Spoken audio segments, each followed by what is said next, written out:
आप सभी लोगों ने बहुत सही वीडियो पे क्लिक किया है। अगर आप सभी को बोर्ड एग्जाम में बहुत अच्छा स्कोर करना है और मॉडल पेपर मतलब जैसा जो बोर्ड एग्जाम में आएगा डिट्टो क्वेश्चन, अगर आपको वैसी बिल्कुल तैयारी करनी है तो आपको हर हाल में बच्चे ये वाला मॉडल पेपर जरूर सॉल्व करके जाना है, क्योंकि ये कोई ऐसा वैसा मॉडल पेपर नहीं है। ये वो मॉडल पेपर है जो यूपी बोर्ड ने लॉन्च किया, जो यूपी बोर्ड ने अपनी वेबसाइट पे यानी यूपीएमएसपी वेबसाइट पे अपलोड किया है।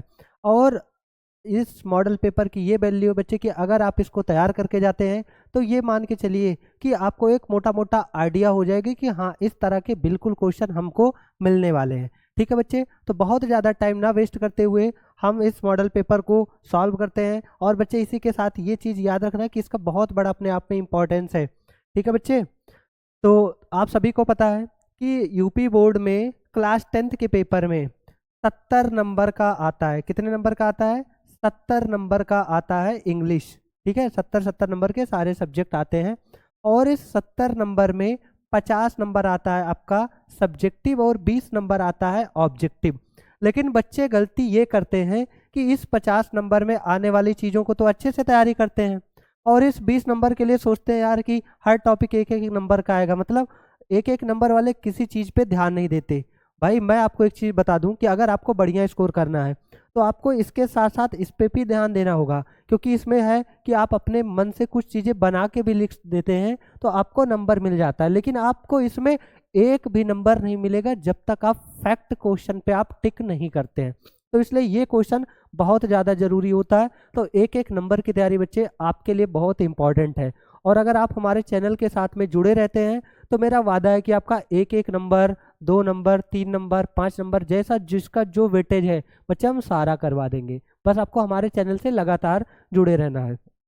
अब बच्चे हमारे वीडियो आने में आज डिले हो गया काफ़ी, क्योंकि थोड़ा रीज़न ये है कि व्यस्तता बहुत ज़्यादा हो गया था और बीच में मेरी तबीयत भी ख़राब हो गई थी, इस वजह से मेरी क्लासेस में डिले हो रही थी। लेकिन अब मेरा कोशिश ये रहेगा कि आपको बच्चे मैं बोर्ड एग्जाम तक का कंटिन्यूअस तैयारी करा सकूं। और ये जो टॉपिक है यानी ये जो मॉडल पेपर है सेम इसी तरह से यानी पेपर से पहले आने वाले में आपको कम से कम 10 से 15 मॉडल पेपर तैयार करा दूं, मतलब जो एकदम एग्जाम में छपने वाले हैं। रीज़न ये होता है कि बच्चे यहाँ तैयारी घर पे पढ़ रहे हैं और तैयारी ढंग से किए या नहीं किए, और एग्जाम में जब जाते हैं बिना मॉडल पेपर सॉल्व किए तो उनको पैटर्न नहीं समझ में आता कि कौन सा क्वेश्चन कौन से नंबर पे आएगा, हमें क्या करना है। तो इस वजह से अगर हम मॉडल पेपर सॉल्व किए हैं तो समझो बच्चे हमारा काम बहुत आसान हो जाता है। ठीक है बाबू, चलिए अब हमारा क्वेश्चन नंबर सबसे पहला, यानी कि ऐसे आपको सेम टू सेम देखने को मिलेगा कि 1 नंबर से लेके 3 नंबर में, दिख रहा है आपको? हाँ दिख रहा है। 1 नंबर से 3 नंबर में बच्चे,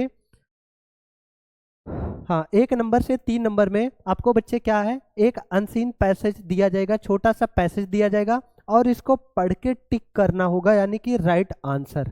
आई बात समझ में? डिट्टो ऐसे आपको देखने को मिलेगा, इसलिए मैंने कहा इस मॉडल पेपर का बहुत बड़ा इंपॉर्टेंस है। ठीक है बच्चे, अब ध्यान देना, ये बच्चे अनसीन पैसेज 10 नंबर का आता है, 3 नंबर आता है इसमें ऑब्जेक्टिव में और 7 नंबर आता है सब्जेक्टिव में। इसको सॉल्व करने का स्मार्टेस्ट अप्रोच क्या है? देखिए बच्चे, इसको सॉल्व करने के 2 तरीके हैं। बहुत सारे लोग क्या करते हैं कि पहले पैसेज पढ़ते हैं उसके बाद में आंसर क्वेश्चन देखते हैं फिर आंसर देते हैं, कुछ लोग ऐसे पढ़ते हैं। और कुछ लोग ऐसा करते हैं कि पहले क्वेश्चन पढ़ते हैं फिर उसके बाद में देखते हैं अपना पैसेज। तो आप कहेंगे सर आप हमें बताइए कि राइट तरीका क्या है, सही तरीका क्या, हम कौन सा तरीका फॉलो करें? तो बच्चे मैंने कहा कि जब हम किसी कम्पिटिटिव लेवल की तैयारी कर रहे हो तब तो हमें पहले पैसेज पढ़ के फिर उसके बाद यहाँ नीचे ध्यान देना चाहिए, आंसर क्वेश्चन बाद में ध्यान देना चाहिए। लेकिन अगर आप एकेडमिक लेवल और क्लास खास के 10th में हैं तो आपको सबसे ज़्यादा ये चीज़ ध्यान देना है कि आप एक मोटा मोटा एक रफ आइडिया लेने के लिए पहले क्वेश्चन देख लिया करिए, क्योंकि इससे एक आइडिया मिल जाएगा कि हाँ इस चीज़ को हमें जब पैसेज पढ़ेंगे तो सबसे ज़्यादा हाईलाइट करके इन चीज़ों पे सबसे ज़्यादा निगाह रखनी है। ठीक है, तो ये एक स्मार्टेस्ट तरीका है बोर्ड एग्जाम के अनसीन पैसेज को सॉल्व करने का। अब जैसे कि हमने मोटा मोटा पढ़ा, यहाँ पे ध्यान देना बच्चे, मेरे लाडलू ध्यान देना, क्या है, which of the following is not called nature's engineers and architects, मतलब कहा गया है कि इनमें से कौन नेचर के यानी प्रकृति के इंजीनियर और आर्किटेक्ट नहीं है। अब हमने ये ऐसे थोड़ा थोड़ा ऑप्शन रफली देख लिया, वीबर बर्ड, टेलर बर्ड, गोट, आंट, ऐसे हमने देख लिया। बस अब इसमें मुझे इसका सारा वो नहीं निकालने बैठना कि अभी आंसर नहीं देना है, हमने एक रफ आइडिया ले लिया। फिर है second question, how do animals show their love with their young ones, यानी कि ज़्यादातर जो जानवर हैं वो अपना प्यार अपने बच्चों के प्रति कैसे दिखाते हैं, गा के दिखाते हैं कि बाय टचिंग या हगिंग, यानी टच या हग करके, या इंजॉइंग इंजॉय करके, या एकम्पनिंग, हमने पढ़ लिया। चलिए आगे, which word means baby bird in the following, यानी कि इनमें से बेबी बर्ड किसको कहा जाता है, क्या बर्ड को कहा जाता है, क्या फ्लडलिंग्स को कहा जाता है, या एनिमल्स को कहा जाता है, या आंट्स को कहा जाता है। हमने 3 क्वेश्चन देख लिया। अब आप बताना भाई ये 3 नंबर का है और हमको ये क्वेश्चन पढ़ने में ज़्यादा से ज़्यादा 30 सेकंड लगे होंगे, ठीक है, 30 सेकंड ये लगा। अब उसके बाद फटाफट थोड़ा स्पीड देखते हैं, स्पीड पकड़ते हैं। अब बच्चे हमने ये जब देखा ना तो हमको एक रफ आइडिया मिल गया कि हाँ सर ये चीज़ हमने पढ़ लिया है। अब इसको हम कैसे सॉल्व करेंगे, क्वेश्चन देखते हैं फटाफट फटाफट स्पीड में। Almost all creatures care for their young ones, ज़्यादातर लगभग ज़्यादातर प्राणी जो हैं अपने बच्चों का क्या करते हैं, अपने यंग वंस यानी अपने बच्चों का केयर करते हैं, ठीक है, अच्छी बात है। Many animals play with their babies, बहुत सारे जानवर अपने बच्चों के साथ खेलते हैं। And show their love bye touching and hugging. आप कहेंगे हाँ सर ये फायदा है आपके तरीके से सॉल्व करने का, हमको तो आंसर मिल गया। पूछा गया था कि एनिमल्स अपना लव कैसे शो करते हैं, तो देखो बाय टचिंग एंड हगिंग। हाँ सर 1 नंबर तो हमारा क्लियर हो गया और 3 ही नंबर का आना। लो 30 सेकंड ही ज्यादा ज्यादा 10-15 सेकंड ही 45 सेकंड में आपका 1 नंबर क्लियर हो गया। आई बात समझ में, इसलिए बच्चे मैं कहता हूं कि ये स्मार्टेस्ट अप्रोच है। आगे, मोस्ट एनिमल्स क्लीन, बहुत ज्यादातर जो जानवर होते हैं वो क्लीन करते हैं, साफ करते हैं, अपने बच्चों को फीड यानी कि खिलाते हैं। प्रोटेक्ट दियर बेबीज, और अपने बच्चों की रक्षा करते हैं, ठीक है सर। बर्ड्स आल्सो टीच दियर, हाँ सर ये वाला भी वर्ड हमको मिल गया कि पक्षियां भी अपने बच्चों को सिखाती हैं, यानी फ्लडलिंग्स। हाँ ये सर वर्ड हमने कहीं देखा था। हाँ सर इसका मतलब ये आंसर भी है नीचे, तो 1 और 1 कितना हो गया, 2 नंबर। अभी बहरहाल मैं यहाँ पे अभी नहीं टिक कर रहा, अभी मैं नीचे चेक करूंगा। तो बर्ड्स आल्सो टीच देयर फ्लडलिंग्स, यानी कि पक्षियां भी अपने बच्चों को सिखाती हैं, तो यानी कि डायरेक्टली हमें पता चल गया कि पक्षियों के बच्चों को क्या कहा जाता है, फ्लडलिंग्स कहा जाता है। हाँ सर 3 का था, 2 हो गया आराम से।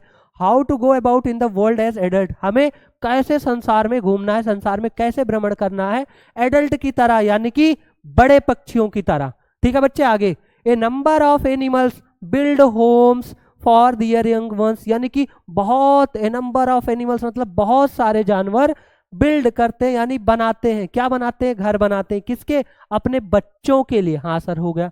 Taylor bird, weaver bird, ant, wasp and bees are among nature's master designer engineer and architects. कहा गया टेलर बर्ड एक चिड़िया का नाम, वीबर बर्ड मतलब फाख्ता, एंट मतलब चींटिया, वास्प मतलब होता है ततैया, और उसके बाद में बीज आर, ये सभी लोग क्या हैं, ये सब क्या हैं, नेचर के, प्रकृति के मास्टर डिजाइनर हैं, इंजीनियर हैं और आर्किटेक्ट हैं। ये हमने मोटा मोटा पढ़ लिया। हाँ सर पढ़ लिया, हाँ सर पढ़ लिया। अब एक काम करिए ना कि फटाफट फटाफट फटाफट अब क्वेश्चन दिखाइए, अब हमसे और ज्यादा वेट नहीं हो रहा 3 नंबर पाने में। हाँ सर वाह मजा आ गया। चलिए हाँ, तो आपके बच्चे, आपके शांति के लिए, आपके धैर्य के लिए मैंने कहा हाँ बच्चे ये लेना सवाल आपके सामने, मैंने फेंक के मारा 7 करोड़ का सवाल।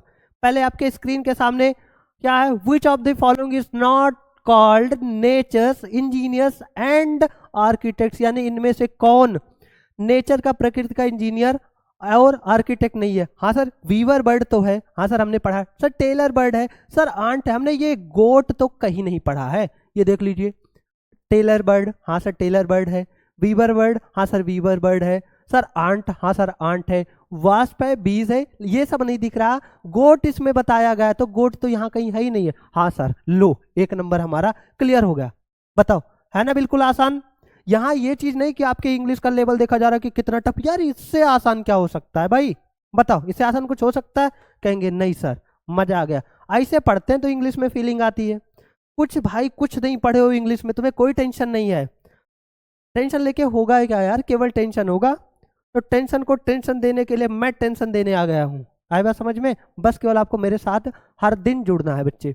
How do animals show their love with their young ones, यानी कि जानवर अपना प्यार अपने बच्चों के प्रति कैसे दिखाते हैं, क्या सिंगिंग करके, नहीं सर चैप्टर में इसका कोई जिक्र नहीं है पैसेज में। इंजॉय करके नहीं सर, इसका भी कोई जिक्र नहीं है। अकॉम्पनिंग सर इसका भी नहीं। बट टचिंग एंड हगिंग इसको हमने देखा था, हाँ सर, लो 2 नंबर हो गया। ये मैं समझा रहा हूं तब इतना टाइम लगेगा, आप तो सेकंडों में चुटकी बजा के उड़ाएंगे। ठीक है बच्चे, which word means baby bird in the following. Baby bird, baby bird क्या पढ़ा था? हाँ सर, हाँ सर पढ़ा था। बेबी बर्ड क्या है चैप्टर में यानी पैसेज में? क्या बर्ड है? नहीं सर। क्या एनिमल है? नहीं सर। क्या एंट है? नहीं सर। फ्लेडलिंग से, ये अभी आपने पढ़ाया था। हाँ सर, हो गया 3 नंबर। यार एक बच्चा भी इसको सॉल्व कर सकता है, इतना आसान तरीके से पूछा गया है और इतना आसान इजी एक्सप्लेनेशन मैंने आपको दिया। हाँ सर, 3 नंबर क्लियर। आगे बढ़िए ना बच्चे। अब आपके सामने आपके स्क्रीन पे 7 करोड़ का सवाल देखते हैं, कितने बच्चे उड़ा पाते हैं। ये ग्रामर का क्वेश्चन है, every boy and every girl. हाँ बच्चे एक चीज ध्यान देना, ये एक एक नंबर में क्या क्या चीजें पूछी जाएंगी, इस बात को थोड़ा गौर करिएगा। ये आपके टेंस के क्वेश्चन पूछे जाएंगे। क्या पूछे जाएंगे बच्चे? टेंस के क्वेश्चन। आई बात समझ में बच्चे? उसके बाद में प्रीपोजिशन के क्वेश्चन पूछे जाएंगे ग्रामर से, प्रीपोजिशन। उसके बाद बच्चे आपसे पूछा जाएगा कंजंक्शन का क्वेश्चन पूछा जा सकता है, एक आध क्वेश्चन कंजंक्शन का। उसके बाद बच्चे पार्ट्स ऑफ स्पीच का आइडेंटिफिकेशन पूछा जा सकता है। क्या पूछा जा सकता है? आइडेंटिफिकेशन। उसके बाद बच्चे आपसे पूछा जा सकता है स्पेलिंग टेस्ट। पूछा जा नहीं सकता, पूछा जाएगा, जितनी चीजें मैं लिख रहा हूं। बच्चे आपसे पूछा जाएगा स्पेलिंग टेस्ट। बच्चे आपसे पूछा जाएगा रीऑर्डरिंग। रीऑर्डरिंग मतलब सेंटेंस का अरेंजमेंट। ये सारी चीजें आपसे पूछी जाएंगी और उसके बाद लिटरेचर के कुछ क्वेश्चंस होंगे। ठीक है बाबू, आप ध्यान देना। क्या है? Every boy and every girl in the class today, यानी कि हर लड़का और हर लड़की क्लास में आज प्रेजेंट। क्या हैव प्रेजेंट होगा? नहीं सर। देखिए प्रेजेंट के बारे में ही बताना, ये देखना है कि कौन सा टेंस फिट बैठता है। तो every girl and every boy and every girl class today, hint के लिए लिखा है टुडे। सर हैव प्रेजेंट नहीं होगा क्योंकि हैव लगता है परफेक्ट में, तो हैव के साथ ईडी यानी थर्ड फॉर्म लगेगा। और या तो फिर हम ऐसे कह सकते हैं कि every boy and every girl, अगर मान लिया जाता कि हैव और एक सेंस में लग सकता है जब किसी चीज का पोजीशन दिखाया जाए कि किसी के पास कोई चीज है, जैसे every boy and every girl has. ध्यान देना, every boy and every girl has mind, has patience, यानी कोई चीज किसी के पास में होना, इस सेंस में आप हैव लगा सकते हैं। सर ऐसा कोई सेंस नहीं है, बस ये कहा गया है कि क्लास में आज प्रेजेंट है, तो सर ये नहीं होगा।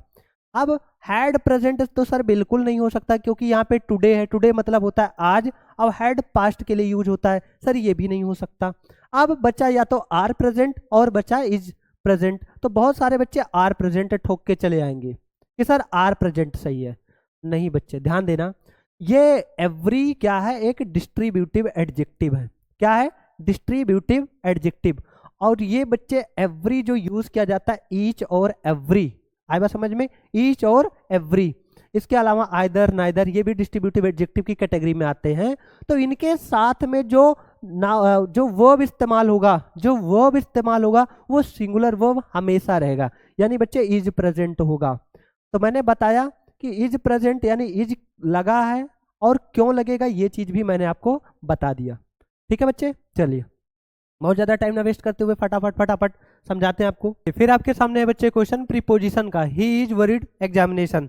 बच्चे एक बात ये जान के रहना कि हर बार कंफर्म है कि प्रीपोजिशन का एक क्वेश्चन आता ही आता है, इसलिए आप लोग प्रीपोजिशन बहुत अच्छे से तैयार करके जाइएगा। क्या लिखा है? He is worried examination. तो बच्चे ये प्रीपोजिशन क्या है?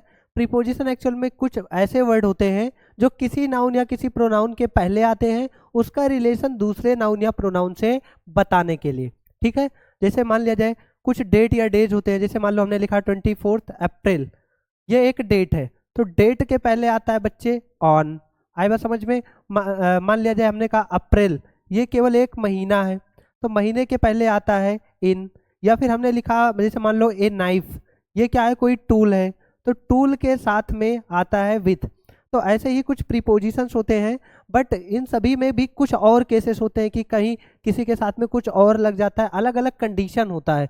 इंग्लिश में अगर कोई सबसे ज़्यादा कंफ्यूजिंग वाला टॉपिक है तो वो है बच्चे आपका यही प्रीपोजिशन, इसलिए इसमें आपको डीप नॉलेज होना जरूरी है। ठीक है बच्चे, तो वैसे आपके एग्जाम में ये पूछा गया है, मतलब आपके मॉडल पेपर में इसी बार के ही इज वरीड एग्जामिनेशन, मतलब ये एक फिक्स्ड प्रीपोजिशन से क्वेश्चन पूछा गया है। तो वरीड के साथ में आता है बच्चे अबाउट, तो he is worried about examination. ठीक है, तो यही हो जाएगा आपका राइट आंसर। फिर है बच्चे आपके सामने पंक्चुएशन का क्वेश्चन। पंक्चुएशन का क्वेश्चन मतलब ये होता है कि सेंटेंस में कुछ वर्ड्स इधर उधर लिखे होते हैं और उनको आपको अरेंजमेंट करना होता है जिससे सही sentence. Last raining it been since has night since, ये दिया गया है। क्या ये अच्छा लग रहा है? क्या ये सेंटेंस सही लग रहा है? It been since night last has. आप कहेंगे कि सर इट के पास में हैज होना चाहिए, उसके बाद बीन होना चाहिए, तो सर ये गलत है, ये ऑप्शन आपका गलत हो गया। अब it has been raining since last night, हाँ सर हमें सेंटेंस पढ़ के ही समझ में आ गया कि यही आंसर हमारा सही है। वैसे आगे भी हमें देखना चाहिए कि क्या लिखा है। नाइट हैज बीन, सर ये गलत है। बीन रेनिंग लास्ट नाइट, हाँ सर ये भी गलत है, ये भी नहीं हो सकता। ठीक है, तो आपका राइट आंसर कौन सा हो जाएगा? It has been raining since last night. चलिए बच्चे नेक्स्ट क्वेश्चन है, which of the following word is misspelled, यानी इन चारों में से कौन सा स्पेलिंग गलत लिखा है। एक क्वेश्चन फिक्स है कि स्पेलिंग टेस्ट का आएगा, मतलब ये मॉडल पेपर बच्चे मैं आपको इस वजह से सॉल्व करा रहा हूँ कि बोर्ड एग्जाम के पहले अगर आप इसको सॉल्व करके जाते हैं तो आपको कॉन्फिडेंस रहेगा कि हाँ हमने इस टाइप का मॉडल पेपर सॉल्व किया है। नहीं तो अगर बच्चे सॉल्व नहीं करके जाते हैं ना तो हमारे सामने ये समस्या होती है, हमें समझ में नहीं आता कि पेपर में करना क्या है। जैसे बहुत सारे स्कूल में ये सारी चीज़ें नहीं पढ़ाई जाती तो बच्चे गलत करके चले आते हैं। और इसमें क्या है बच्चे, स्पेलिंग टेस्ट, मतलब एक क्वेश्चन स्पेलिंग से पूछा जाएगा, एक वर्ड कोई मिसस्पेल्ड दिया जाएगा आपको, तीन ऑप्शन सही होंगे, एक गलत होगा। एक्सेप्टेंस ये सही है, एक्सेप्ट सही है, एक्सेप्टेबल नहीं होता बच्चे, क्या वर्ड होता है? एक्सेप्टेबल, एक्सेप्टेबल नहीं होता, ये गलत है। ठीक है, तो यही हमारा राइट ऑप्शन हो जाएगा। ठीक है बच्चे next question, He spent a lot of money on purchasing costly clothes. Identify the word spent. यानी आपको spent पहचानना है कि ये spent पार्ट ऑफ स्पीच में से क्या है। क्या spent कोई नाउन है, या spent कोई वर्ब है, या spent कोई प्रोनाउन है, या कोई एडवर्ब है। तो बच्चे सब्जेक्ट के बाद आप सभी लोग जानते हैं कि ये वर्ब होता है, सब्जेक्ट के बाद वर्ब आता है। वर्ब मतलब कोई एक्टिविटी, तो उसने खर्चा किया यानी कोई एक्टिविटी की, तो ये हो जाएगा बच्चे वर्ब। आप कहेंगे सर बहुत आसान है। आगे बच्चे आपके सामने ग्लिम्सेस ऑफ इंडिया चैप्टर का एक पैसेज दिया गया है।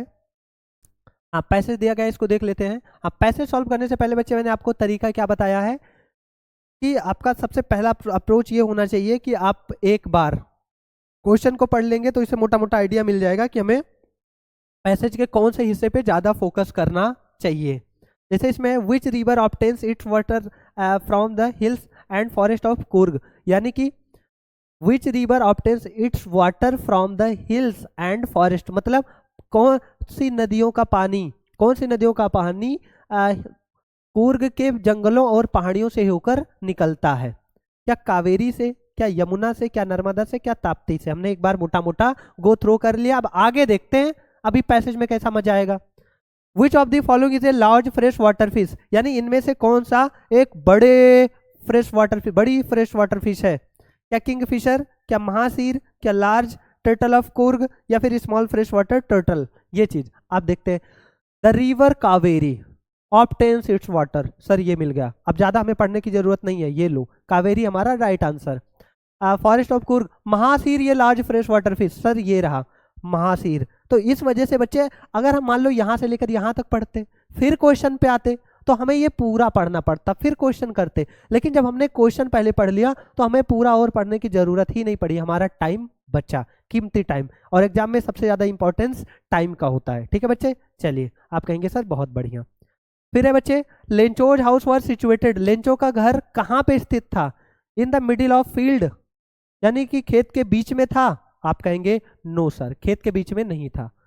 In the corner of the garden, sir garden का तो चैप्टर में कहीं जिक्र ही नहीं किया गया है, गलत, इतने भी बेवकूफ नहीं है। ऑन द टॉप ऑफ ए लो हिल इन ये वैली, यानी एक घाटी में लो हिल कोई छोटी पहाड़ी थी उसके टॉप पे था, हाँ जहां से वो खड़े होके अपने फसलों को आराम से निहारा करता था। तो सर ये वाला ऑप्शन सही है। चलिए बच्चे फटाफट स्पीड थोड़ा बढ़ाए रखेंगे। Nelson Mandela had to spend, Nelson Mandela को जेल में कितने साल बिताने पड़े। 20 साल नहीं बच्चे 30 साल। जिन्होंने ये चैप्टर पढ़ा है Nelson Mandela long walk to freedom, उनको ये आंसर आसानी से पता होगा। तो क्या हो जाएगा बच्चे यहाँ पे 30। The bakers musical instrument is specially made of. बच्चे ये जो आपके सामने है कि जो बेकर्स थे वो अपना उनका जो म्यूजिकल इंस्ट्रूमेंट होता था वो किस चीज़ का, स्पेशली वो किस चीज़ का बना होता था। तो बच्चे ये है ग्लिम्सेस ऑफ इंडिया में ए बेकर फ्रॉम गोवा, उस पार्ट का स्टोरी है, उसमें से ये क्वेश्चन हमसे पूछा गया है। तो बच्चे क्या प्लास्टिक का उनका म्यूजिकल इंस्ट्रूमेंट बना होता था? नहीं।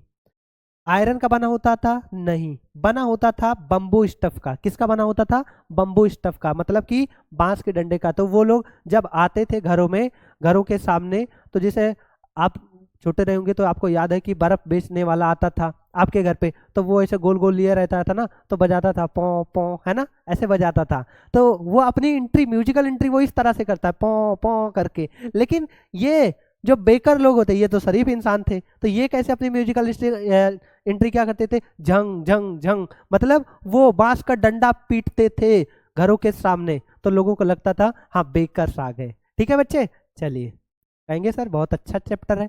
हाँ बच्चे, ये जो है अमेंडा वाले पोयम का है, पोयम से भी क्वेश्चन बनता है, इसलिए आप पोयम भी अच्छे से पढ़ के जाएंगे। आई एम एन ऑर्फन, हाँ ये पढ़ने से पहले हम क्वेश्चन देख लेते हैं। हु डज, मैंने आपको बताया जैसे पैसेज दिखे आपको, पैसेज स्टेंजा, आप पहले क्वेश्चन को गो थ्रो कर लो, आइडिया मिल जाएगा।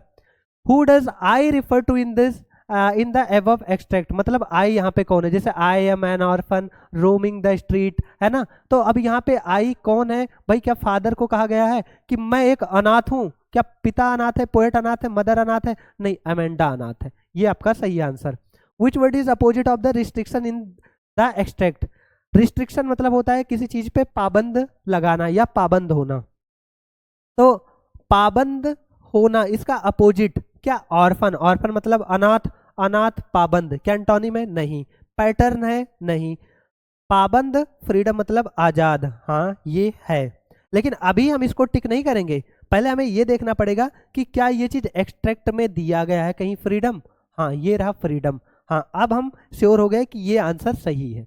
तो बच्चे ये नहीं कि आप देखें फटाक से आप तुरंत यहीं पे टिक कर दे, नहीं, आपको एक बार यहाँ पे पैसेज या स्टेंजा में देखना पड़ेगा, स्टेंजा में या पैसेज में दिया गया होगा तभी आप आंसर मार्क करेंगे। ठीक है बच्चे, चलिए आगे क्वेश्चन नेक्स्ट। हाँ, what did Hari Singh actually want from Anil? Hari Singh actual में अनिल से क्या चाहता था? तो बहुत बच्चे कहेंगे कि सर वो तो क्या काम के लिए आया था। हरी सिंह जो 15 साल का एक लड़का था, यानी जो चोर था, वो काम करने के लिए आया था अनिल के यहाँ। यानी कि एक चैप्टर है सप्लीमेंट्री में, second chapter the thieves story, तो उसमें होता ये है कि वो सीधे साधे मासूम लोगों को अपना टारगेट बनाता है। कौन? हरी सिंह नाम का एक चोर, और उसका नाम हरी सिंह नहीं होता, वो जितनी जगह चोरियां करने जाता है वो बदल बदल के अपना नाम चोरी करने जाता है, ताकि कल को कोई हरी सिंह नाम को या कोई उसका और पुराना नाम ढूंढते हुए उसको पकड़ ना पाए। तो वो जब गया अनिल के पास, अनिल उसको सीधा साधा लगा, तो उसने सोचा हाँ यार इसको लूटना आसान रहेगा, तो वो उसे कहता है कि I want to work for you, मैं तुम्हारे लिए काम करना चाहता हूँ। तो उसने कहा बट आई कैंट पे यू, यानी कि अनिल जवाब देता है कि लेकिन मैं तुम्हें पैसे नहीं दे सकता। क्या कहा? ध्यान से सुना सारे लाइन, मैं तुम्हें पैसे नहीं दे सकता। तो बोलता है कोई बात नहीं। कैन यू फीड मी, मतलब क्या तुम मुझे खिला सकते हो? क्या तुम मुझे एक दो टाइम का खाना दे सकते हो? तो उसने कहा कैन यू कुक, क्या तुम्हें कुछ बनाना आता है? ये चीज कन्वर्सेशन हुआ था, अब ध्यान देना। तो बहुत बच्चे कहेंगे कि अभी जैसे मैंने कहा कि क्या तुम मुझे खिला सकते हो, हरी सिंह ने कहा था, तो इस हिसाब से बहुत बच्चों को लगेगा कि हाँ यार उसे तो केवल खाने की जरूरत थी, तो बहुत बच्चे कंफ्यूज होकर इसको मार्क कर देंगे। और बहुत बच्चे कहेंगे कि वो उसके यहाँ कहा था I want to work for you, मैं तुम्हारे लिए काम करना चाहता हूँ, तो बहुत बच्चे इसको मार्क कर देंगे, यानी कंफ्यूज हो जाएंगे। लेकिन बच्चे यहाँ पे देखो कह रहा है ना, आप अगर ये एक्चुअली ना लिखा होता तो आप ईटेबल्स कह लेते कि हाँ उसे उसे केवल खाने की जरूरत थी, लेकिन कह रहा उसे एक्चुअल में यानी वास्तव में किसकी जरूरत थी, है ना, तो आप कहेंगे सर पैसे के लिए, यानी ये वाला ऑप्शन सही होगा। आई बात समझ में? तो बच्चे ये बढ़िया क्वेश्चन पूछा गया है। ठीक है, आगे बढ़ते हैं। What does Horace Denby like to collect? Horace Denby like to collect, हाँ अब बच्चे ये सप्लीमेंट्री का एक चैप्टर है, ये सारे क्वेश्चन आपके तभी हो सकते हैं जब आपने अपने सारे ही चैप्टर बहुत अच्छे से पढ़े हों। हॉरेस डेनबी को क्या चीजें कलेक्ट करने का शौक था? तो हॉरेस डेनबी नाम का एक चोर था, है ना, वो लेकिन बहुत बड़ा चोर नहीं था। वो एक ऐसा चोर था कि जो साल भर में केवल 2 या 3 तिजोरियां लूटता है, केवल 2 से 3, और केवल इस पर्पज से कि उसका साल भर का खर्चा चल जाए और उसके बाद में उसके किताबों का खर्चा चल जाए। उसे किताबें, अच्छी अच्छी किताबें खरीदने का बहुत शौक था। तो यही कह रहा है कि हॉरेस डेनबी को क्या चीजें खरीदने का शौक था या क्या पसंद था? आप कहेंगे सर बुक्स। तो चैप्टर पढ़े रहेंगे बच्चे तभी ये हो पाएगा। आगे देखते हैं। What was the age of Bholi when Mangala was married? Mangala Bholi की बहन थी, है ना। भोली चैप्टर का है सप्लीमेंट्री में। भोली की एज क्या थी जब मंगला की शादी हुई थी? 10 साल की थी। Important question. I want to know what you have been doing to my chair abstracts. मैं ये जानना चाहती हूँ तुम मेरे यहाँ पे मेरे चेयर पे क्या कर रहे हो। तो ये बात किसने कहा? तो ये बात किसने कहा बच्चे? ये फूड प्रिंट विदाउट फीट में यानी साइंटिस्ट वाले चैप्टर का है ना, जिसने एक ऐसी दवा का खोज किया था, एक ऐसी चीज का आविष्कार किया था कि जिसको खा के या जिसको उड़ के कोई गायब हो जाता था। तो उस वाले चैप्टर का है। तो ये बात किसने कहा है? मिसेस हॉल, यानी जिसके घर में वो टिका था। आगे। हाँ बच्चे, ये क्वेश्चन अब आपके सामने, ये क्वेश्चन अनसीन पैसेज बढ़िया टॉपिक है, लेकिन इसमें बच्चे क्या करते हैं ना, उनको लगता है कि नहीं ये तो पढ़ने की ज़रूरत नहीं है, ये तो प्रैक्टिस करने की ज़रूरत नहीं है, ये तो हम बड़े आराम से वैसे ही कर ले जाएंगे। लेकिन बच्चे यकीन मानना गलती करते हैं। बच्चे गलती ये करेंगे, कोई आंसर देखें, कोई चीज़ जैसे मान लिया जाए उनको रिलेशनशिप मिल गया, कहीं रिलेशनशिप क्वेश्चन में आया हुआ है, तो वो क्वेश्चन में अगर रिलेशनशिप देखें तो वो देखेंगे पूरे पैसेज में, हाँ सर ये रहा रिलेशनशिप। तो एक काम करते हैं, यहाँ टीचर्स है, हाँ रिलेशनशिप के पहले यहाँ फुल स्टॉप लास्ट था, तो यहाँ से लेकर वो देखेंगे कि कहाँ पे फुल स्टॉप खत्म हो रहा है। यहाँ खत्म हो रहा है, तो वो यहाँ से लेकर आंसर यहाँ तक का मार्क कर देंगे। तो ये बच्चे सबसे गलत तरीका है और इस तरह से आपको कभी भी फुल मार्क्स नहीं मिलेंगे। तो आपको अनसीन पैसेज सॉल्व करने का ये अप्रोच अपनाना चाहिए कि मान लिया जाए कोई ऐसा टॉपिक आता है, मान लिया जाए क्या हमेशा ऐसा ही टॉपिक आता है कि आपको कोई भी पैसेज जो दिया जाएगा वो आपके आपके पहले किसी नॉलेज पे बेस्ड होगा, यानी आपको उसके बारे में कुछ ना कुछ तो वैसे ही पता रहेगा। तो पैसेज का हमें केवल सहारा लेना है, पैसेज से छापना नहीं है, बस कुछ वर्ड या एक आध लाइन्स, बस इतना करना है। बाकी तो हमें खुद से सोच के उसमें लिखना पड़ता है। ठीक है, तो मैंने आपको बताया कि पैसेज सॉल्व करने का भैया सबसे पहला तरीका यही है कि आप एक बार क्वेश्चन को फटाफट सरसरी निगाह से देख लो, ताकि आइडिया रहे कि पढ़ते टाइम हमें कहाँ सबसे ज़्यादा फोकस्ड होना है। ठीक है बच्चे, जैसे कि क्या लिखा है, what is important for teachers and educators, मतलब टीचर्स और एजुकेटर्स के लिए क्या इंपॉर्टेंट है।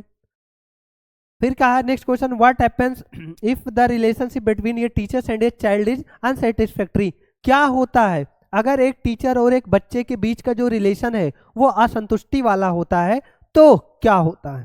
ठीक है, third question, when children go to school, जब बच्चे स्कूल जाते हैं उनके teachers become their during school hours, उनके स्कूल आवर्स बन जाते हैं सब्स्टिट्यूट फॉर देयर पेरेंट्स, उनके पेरेंट्स के सब्स्टिट्यूट बन जाते हैं। What does this statement suggest, ये स्टेटमेंट क्या सजेस्ट करता है। लास्ट क्वेश्चन है, which word means tolerable in this passage. तो हमने पढ़ लिया, हमें आइडिया लग गया कि क्वेश्चन क्या पूछा है। अब पैसेज हम देखते हैं। चले बच्चे, क्वेश्चन क्या है, क्वेश्चन मतलब पैसेज।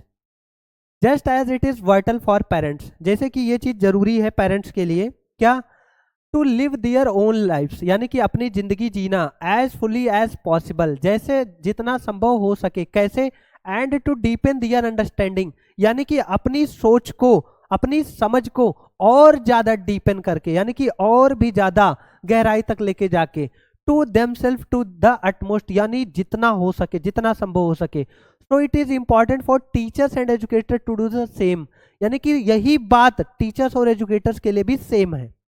आप बताओ कि ये क्वेश्चन था कि नहीं था, कि टीचर्स और एजुकेटर्स के लिए क्या इंपॉर्टेंट है। ये देखो, what is important for teachers and educators. तो अब बच्चे क्या करेंगे, यहां से लेकर यहां तक का लिख देंगे। नहीं, हमने क्या पढ़ा कि सर टीचर्स और एजुकेटर्स के लिए क्या इंपॉर्टेंट है, टीचर्स और एजुकेटर्स के लिए ये इंपॉर्टेंट है कि अपनी समझ को और ज्यादा डीपन करना, बस इतना लिखना है, केवल इतना लिखना है। तो आप कैसे लिखेंगे, इसको लिखने का तरीका ध्यान से समझना, 2-3 बार मैं पढ़ रहा हूं क्योंकि बच्चे ये ज्यादा स्कोरिंग है, for parents to live their own lives, यानी कि पेरेंट्स के लिए ये चीज जरूरी है। अब क्या क्या जरूरी है ये इस लाइन में लिखा गया है। फिर आगे लिखा है so it is important for teachers and educators to do the same, यानी कि जो पेरेंट्स के लिए जरूरी है वही टीचर्स के लिए जरूरी है, वही एजुकेटर्स के लिए जरूरी है। तो आप ऐसा करेंगे कि पेरेंट्स को हटा देंगे, क्योंकि पेरेंट्स का तो कुछ क्वेश्चन में पूछा नहीं गया है। तो आप लिखेंगे फॉर टीचर्स एंड एजुकेटर्स, यानी पेरेंट्स के जगह पे आप टीचर्स और एजुकेटर्स लिख देंगे बस। For teachers and educators to live their own lives as fully as possible and to deepen their understanding to themselves to the utmost, यानी कि ये रहा आपका आंसर बस। ठीक है बच्चे, चलिए आप कहेंगे हाँ सर ये तो बहुत आसान था, ये तो बहुत आसान आंसर आपने बता दिया। तो बच्चे इस तरह से अनसीन पैसेज लिखना है, और जिस तरह से मैं बता रहा हूँ बच्चे फुल में से फुल मिलेगा, ये नहीं कि कोई एक नंबर आपका नहीं काट सकता। और अगर अनसीन पैसेज आपको सीखना है बढ़िया से कि सर इसकी टेक्निक बता दीजिए, प्रैक्टिस करा दीजिए, तो मैं आपके लिए एक सीरीज लेके आ जाऊँ अनसीन पैसेज की। हर दिन आपको एक अनसीन पैसेज 10 से 15 मिनट में सॉल्व करा दिया करूँगा। चलिए बच्चे नेक्स्ट क्वेश्चन आपके स्क्रीन पे, क्या यार, what happens if the relationship between ये टीचर एंड ये चाइल्ड इज अनसेटिस्फैक्ट्री, क्या होता है अगर एक बच्चे और टीचर के बीच में जो रिलेशनशिप है वो अनसेटिस्फैक्ट्री है, तो क्या होता है। यार दिमाग कहाँ है बच्चे, बताओ, पढ़ाने में इतना फोकस्ड की और किसी चीज पे ध्यान ही नहीं जा रहा है कि मैं कर क्या रहा हूँ। हाँ चले बच्चे, तो कह रहा है टीचर और बच्चे के बीच में अगर रिलेशनशिप अनसेटिस्फैक्ट्री है तो क्या होगा। कह रहा है यहाँ पैसेज में कि this mutual relationship is of more important than any teaching method and ये child's ability to learn is continuously hampered if the relationship unsatisfactory, अगर जो रिलेशनशिप है वो अनसेटिस्फैक्ट्री वाला है तो क्या होगा। A child's ability to learn, यानी कि एक बच्चे की सीखने की क्षमता कंटिन्यूली पूरी तरह से हैम्पर्ड हो जाती है, यानी बाधित हो जाती है। यानी आंसर सोचो बस इतना है, ना इसके आगे कोई फुल स्टॉप ना इसके पीछे कोई फुल स्टॉप। ये बेस्ट सॉल्यूशन है बच्चे जो मैं आपको प्रोवाइड करा रहा हूँ, बेस्ट सॉल्यूशन। इससे बेहतर इसका कोई सॉल्यूशन ना तो आपको किसी गाइड में मिलेगा ना तो कोई टीचर कराएगा, इतना बेहतरीन सॉल्यूशन मैं इसका दे रहा हूँ। तो इसका बच्चे हमने क्या कहा, इसका आंसर आपको बच्चे इस तरह से लिखना है। मेरे बाबू मेरे भैया ये समझना कि इंग्लिश में जो कंटेंट मैं आपको दे दूंगा अगर आपने वो पढ़ा तो आप बहुत अच्छा स्कोर कर सकते हैं। क्वेश्चन देखो इधर ध्यान से समझना, क्या होता है जब रिलेशनशिप बच्चे और टीचर के बीच में अनसेटिस्फैक्ट्री होता है। तो आंसर लिखेंगे यहां से, क्वेश्चन से पहले कुछ चीजें हमको लिखनी है। इफ द रिलेशनशिप बिटवीन ये टीचर एंड ये चाइल्ड इज अनसेटिस्फैक्ट्री, क्वेश्चन से इतना लिखा, फिर आप कॉमा लगाएंगे, फिर आंसर लिखेंगे। ए चाइल्ड्स, क्या लिखेंगे, a child's ability to learn is continuously hampered, बस क्वेश्चन में यहां से यहां तक लिखा, आंसर में केवल ये इतना छोटा सा लाइन लिख दिया कि ये child's ability to learn is continuously hampered, कि अगर बच्चे और टीचर के बीच में जो रिलेशनशिप है वो अनसेटिस्फैक्ट्री वाला होता है तो बच्चे की जो सीखने की योग्यता है, सीखने की क्षमता है, वो पूरी तरह से हैम्पर्ड हो जाती है, यानी बाधित हो जाती है। बस आप कहेंगे हाँ सर, धीरे धीरे आप पे भरोसा हमारा बढ़ता जा रहा है। When children go to school, their teachers become during school hours substitute for their parents. What does this statement suggest? यानी कह रहा है कि जब बच्चा स्कूल जाता है उनके टीचर उनके स्कूल आवर्स बन जाते हैं और क्या उनके पेरेंट्स के सब्स्टिट्यूट बन जाते हैं। तो सब्स्टिट्यूट मतलब होता है हटाना, है ना, यानी माता पिता का स्थान ले लेते हैं टीचर्स। तो इसका मतलब क्या है, तो बच्चे आप लिखेंगे कि when children go to school, जब बच्चे स्कूल जाते हैं, ये नहीं कि इसमें से लिखना, अपने मन से बताना है। कह रहा है कि ये स्टेटमेंट क्या सजेस्ट करता है, तो आप बताएंगे when children go to school the teacher become their during school hours, है ना, और substitute their parent because they take care of their students, वो अपने बच्चों को क्या करते हैं, देखभाल करते हैं। टीच एंड गाइड, पढ़ाते हैं और गाइड करते हैं। देखो केयर करते हैं, पढ़ाते हैं और गाइड करते हैं, लाइक देयर पेरेंट्स, यानी कि जैसे उनके माँ बाप यानी माता पिता उनको सिखाते हैं वैसे उनके टीचर्स भी सिखाते हैं। तो इस वजह से वो उनके क्या बन जाते हैं, सब्स्टिट्यूट बन जाते हैं। बस इसका यही आंसर होगा। ठीक है बच्चे, अब ये पैसेज में नहीं दिया गया था, इसको अपने मन से लिखना था इसलिए मैंने बोल के बता दिया, कॉपी में मन करे तो लिख लेना। Which word means tolerable in this passage, passage में टोलरेबल का मतलब क्या है? तो टोलरेबल का मतलब होता है कि कोई चीज़ ऐसा कोई चीज़ जो यार टोलरेट ना किया जा सके, यानी सहन ना किया जा सके, तो उसको बच्चे क्या कहेंगे? टोलरेबल। तो अनसेटिस्फैक्ट्री हो जाएगा, इसका क्या हो जाएगा? अनसेटिस्फैक्ट्री। चलिए, अच्छा तो टोलरेबल का मतलब होता है सहनीय। कहाँ गया? सॉरी बच्चे, एक पेज मिसिंग है।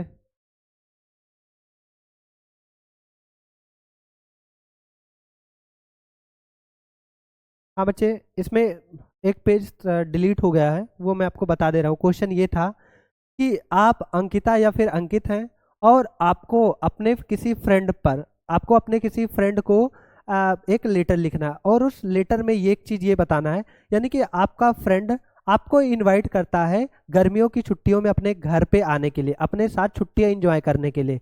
लेकिन आप ऐसा लेटर लिखिए कि आप ऐसा नहीं कर सकते, मतलब आप उसके पास नहीं जा सकते, आप अपनी मजबूरी बताइए। तो वही लेटर है, चलिए मैं समझा दे रहा हूँ। अंकिता अंकित ये चीज़ मेंशन किया गया था, बाकी सेंडर एड्रेस ये सब आप देख लीजिए।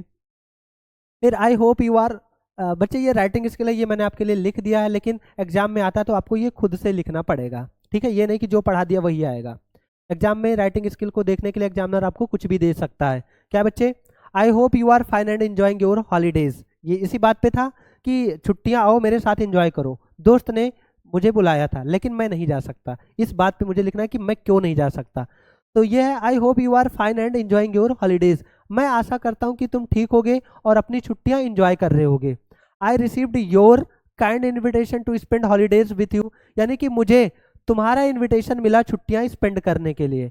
आई रियली वॉन्टेड टू कम, मैं वास्तव में आना चाहता था, but I am sorry to say, लेकिन यार मुझे ये कहते हुए दुख हो रहा है, that I will not be able to do so, कि मैं ऐसा करने में सक्षम नहीं हूँ, मैं नहीं आ सकता।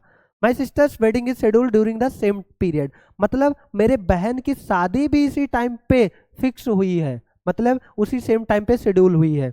आई truly regret missing the wonderful time we could have spend together, यानी मैं वास्तव में इस बात पे पछतावा करूंगा, है ना, और याद करूंगा कि हम लोग उतना बढ़िया मोमेंट साथ में जो बिताते, उस बात को मैं मिस करूंगा। I hope we will meet soon after the holidays, है ना, मैं आशा करता हूँ कि हम लोग छुट्टियों के बाद मिलेंगे। ठीक है बच्चे, तो जल्दी जल्दी मैंने इसको बता दिया, लिखा है, आप लिखना चाहे तो लिख लें, बट कोई ज़रूरी नहीं एग्जाम में यही आए, एग्जाम में कुछ भी आ सकता है। हाँ, फिर है बच्चे आपके सामने राइटिंग सेक्शन का सेकंड क्वेश्चन, राइट ये पैराग्राफ इन अबाउट 100।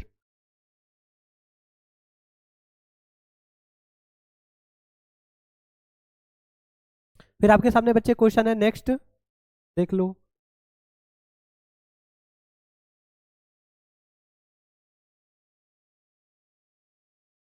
यानी कि दो क्वेश्चन दिया गया है, right a paragraph about 80 to 100 words in the importance of outdoor games, outdoor games पे कोई आप आर्टिकल लिखिए, तो आपको ये किताबों में मिल जाएगा।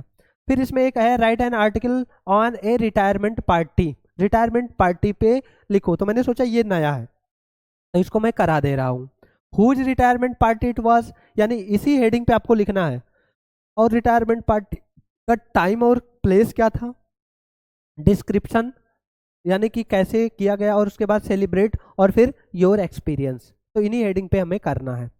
अब जैसे ये रिटायरमेंट पार्टी, तो who retirement party it was, last Friday our school organized a retirement party for our respected English teacher mister Sharma, यानी कहा गया है कि पिछले फ्राइडे, कह रहा है कि किसका था, तो किसका था, आपने पढ़ा कि last Friday our school organized a retirement party for our respected English teacher, मतलब हमारे रिस्पेक्टेड इंग्लिश टीचर के लिए था, मिस्टर शर्मा जी के लिए। टाइम और प्लेस दूसरा हेडिंग था, तो टाइम क्या था, प्लेस क्या था, the function was held in the school auditorium, यानी स्कूल के सभागार में, जहाँ पे स्कूल में सारे मीटिंग वूटिंग होते हैं उसमें था। ऑन 1 नवंबर एट 11 AM, कह रहा था टाइम, ये रहा टाइम। बस आपको इतना छोटा सा लिखना है बच्चे। डिस्क्रिप्शन ये तो मैंने करा दिया, लेकिन मैं बच्चे फिर से आपको रिमाइंड करा दूं कि मॉडल पेपर का है इसलिए ज़रूरी है, लेकिन ये बात ज़रूरी नहीं है कि एग्जाम में यही आ जाएगा।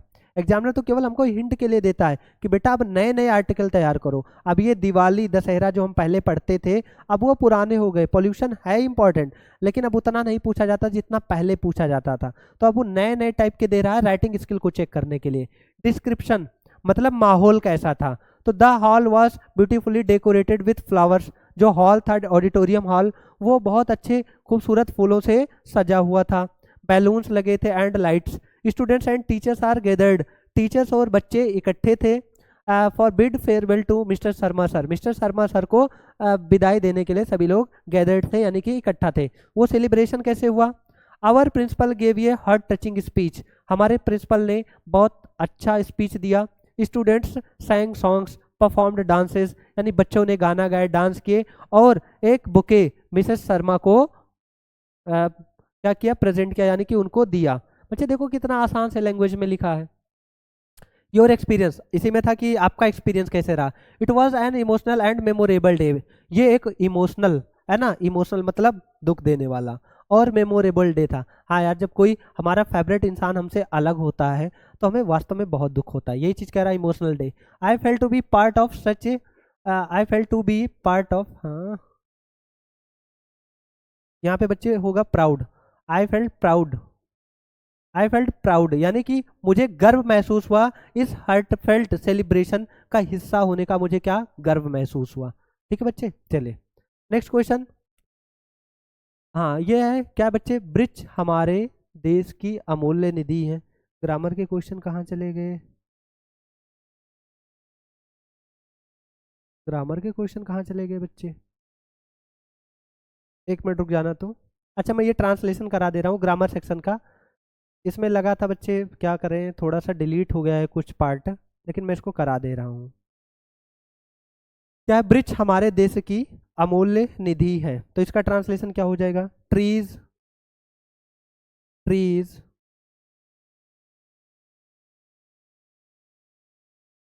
Trees are priceless, priceless asset.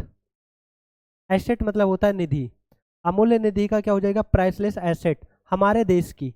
Of our country, of our country.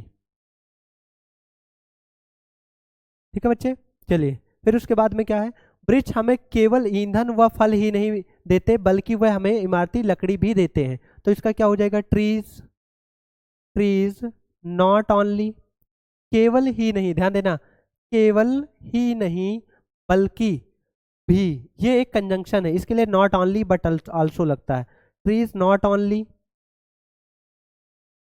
Give us, trees not only give us, क्या नहीं देते? केवल ईंधन व फल। तो ईंधन व फल का क्या हो जाएगा? फ्यूल एंड, फल का fruits. Not only give us fuel and fruit but also, but also they give us, हमें और वो क्या देते हैं? इमारती लकड़ी। क्या देते हैं? इमारती लकड़ी। तो क्या हो जाएगा? इसका टिम्बर लिख दो बस हो जाएगा। But they give us timber. चलिए बच्चे हो गया। वृक्ष वायु प्रदूषण को रोकते हैं। तो trees, trees prevent, trees prevent क्या रोकते हैं? वायु प्रदूषण। तो इसका हो जाएगा बच्चे एयर पॉल्यूशन। कितना आसान पैसेज दिया गया यार, एयर पॉल्यूशन। हमें अनावश्यक रूप से वृक्षों को नहीं काटना चाहिए। तो इसका ट्रांसलेशन हो जाएगा we should not, we should not cut, cut down, we should not cut down the trees, the trees unnecessarily,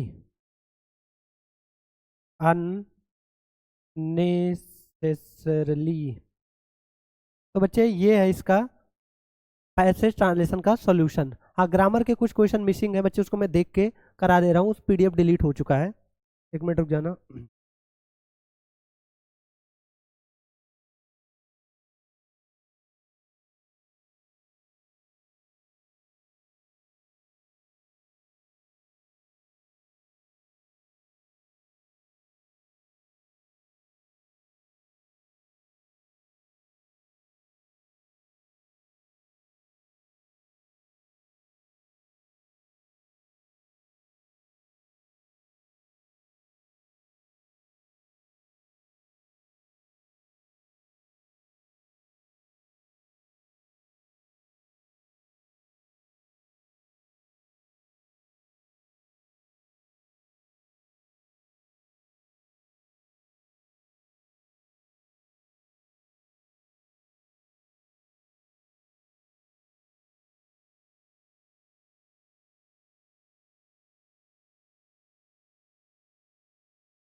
हाँ बच्चे क्वेश्चन मिल गए।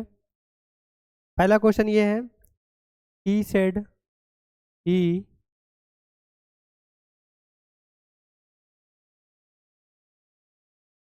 ही said it has been raining, it has been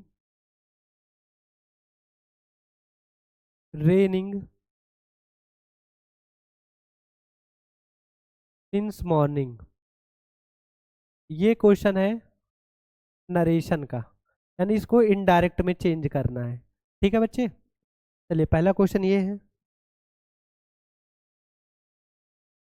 फिर है दूसरा क्वेश्चन वॉइस का, the children, the children sang the national anthem।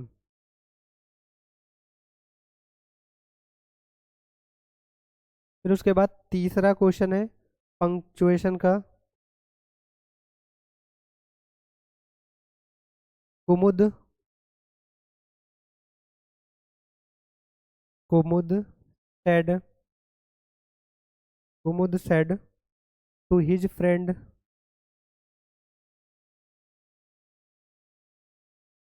Kumud said to his friend, why had you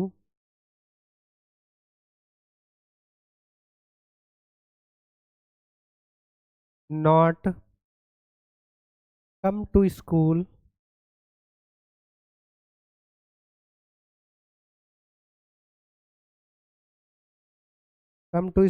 yesterday।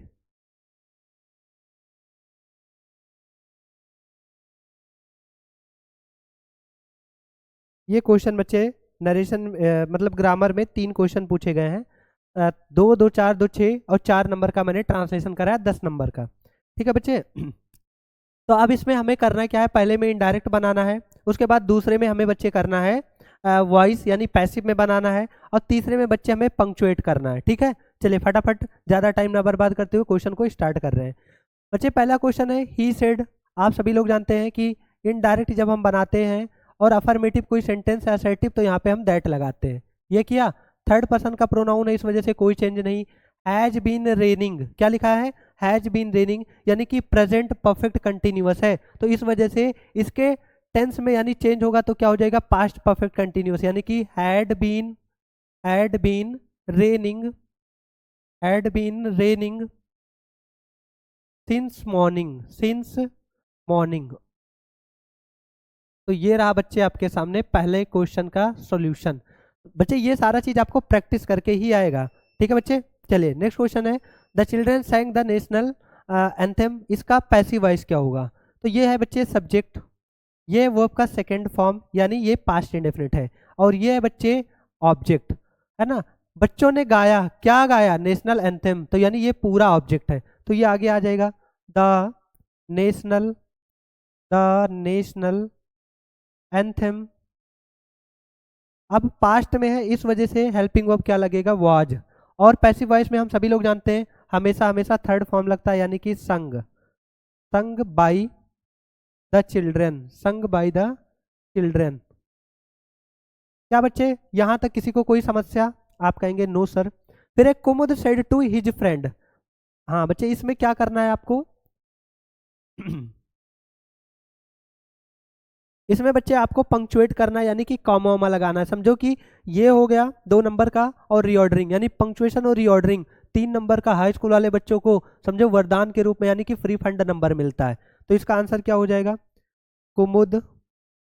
इसका मतलब देखो कुमुद में स्मॉल लेटर है तो पंक्चुएशन हमें कहता है हमें कॉमा का ध्यान देना है, फुल स्टॉप का ध्यान देना है, कैपिटल लेटर का ध्यान देना है, तो क्या हो जाएगा, कुमुद सेड टू। अब यहाँ टोल्ड मत लगा देना, हाँ नरेशन नहीं है, said to his friend, Kumud said to his friend. उसके बाद में यहाँ से दूसरी बात, यानी कि यहाँ से हो रहा है रिपोर्टेड स्पीच की शुरुआत, तो आप कहते हैं कि सर यहाँ पे कॉमा लगेगा, डबल इन्वर्टेड कॉमा। फिर वाई स्मॉल में है, कैपिटल में रखेंगे W, why had you not come to school yesterday. ठीक है बच्चे, अब देखो यहाँ पे फुल स्टॉप लगा था लेकिन लगेगा क्या, क्वेश्चन मार्क। इस तरह से आप लिखते हैं तो पंक्चुएशन में आपको 2 नंबर पूरे के पूरे मिलेंगे।